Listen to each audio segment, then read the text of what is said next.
पाठ 2 स्थानविस्तार. आलात का सर्वजण वर्गात? आता मी काही प्रश्न विचारणार आहे बर का. मला असा देश सांगा जिथे फुटबॉल हा खेळ अतिशय लोकप्रिय आहे. त्या देशाला जगाचा कॉफी पॉट असे संबोधले जाते. मॅडम, एखादा क्लू द्या ना. या देशातील सांबा हा नृत्य प्रकार प्रसिद्ध आहे. ब्राझील. बरोबर. आता पुढचा प्रश्न. हा देश मसाल्याच्या पदार्थांसाठी जगप्रसिद्ध आहे आणि येथे क्रिकेट हा लोकप्रिय खेळ आहे. तसेच जागतिक लोकसंख्येत दुसऱ्या क्रमांकावरील देश आहे. आता सांगा बरं. आपला भारत. बरोबर. आता आपण ब्राझील आणि भारताच्या तुलनात्मक अभ्यासाला सुरुवात करूया. प्रथम सुरुवात करू भारताची ऐतिहासिक पार्श्वभूमी घेऊन. मुलांनो, तुम्हाला माहितीच आहे की सुमारे 1.5 शतक भारत देश ब्रिटिशांच्या अधिपत्याखाली होता. आपला देश 1947 साली स्वतंत्र झाला.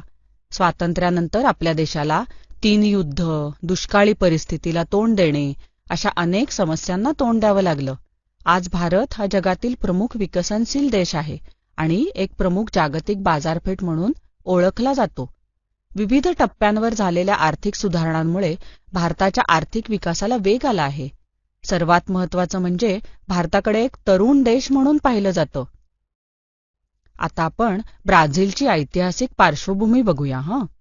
आपल्याप्रमाणेच ब्राझील हा देश देखील परकीय साम्राज्याच्या अधिपत्याखाली होता. जसं आपल्यावर इंग्रजांचं राज्य होतं तसंच तिथेही 3 शतकांपेक्षा अधिक काळ पोर्तुगीजांचं राज्य होतं. ब्राझीलला 1822 साली स्वातंत्र्य मिळालं. पुढे अजून एक टप्पा ब्राझीलच्या वाटचालीत होता, तो म्हणजे 1930 पासून 1985 पर्यंत अर्ध्या शतकापेक्षा जास्त काळ लोकप्रिय लष्करी राजवट. 20व्या शतकाच्या शेवटच्या कालखंडात जागतिक वित्तीय समस्यांमधून हा देश सावरला आहे.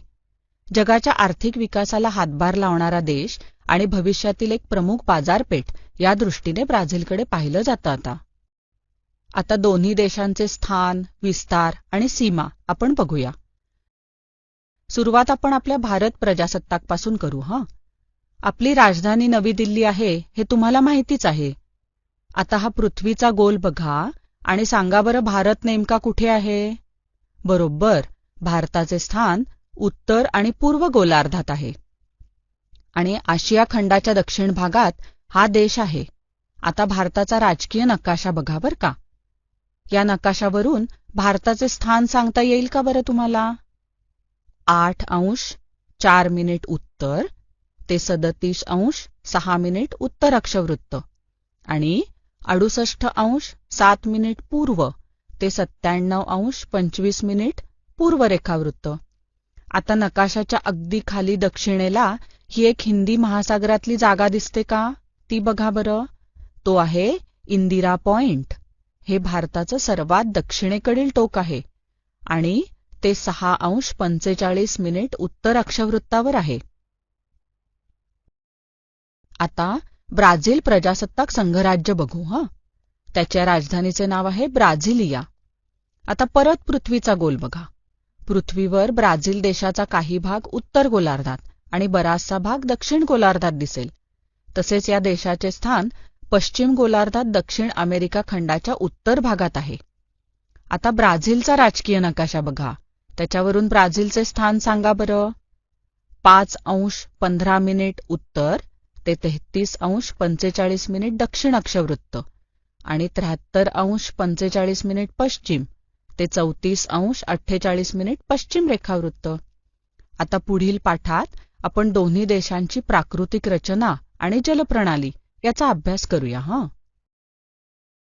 आशा आहे या व्हिडिओमधील टॉपिक तुम्हाला समजले असतीलच. अजून पुढील व्हिडिओ पाहण्यासाठी आमच्या चॅनलला सबस्क्राईब करा आणि इतर पालकांना आणि विद्यार्थ्यांना शेअर करून पुढील व्हिडिओसाठी आम्हाला प्रोत्साहित करा.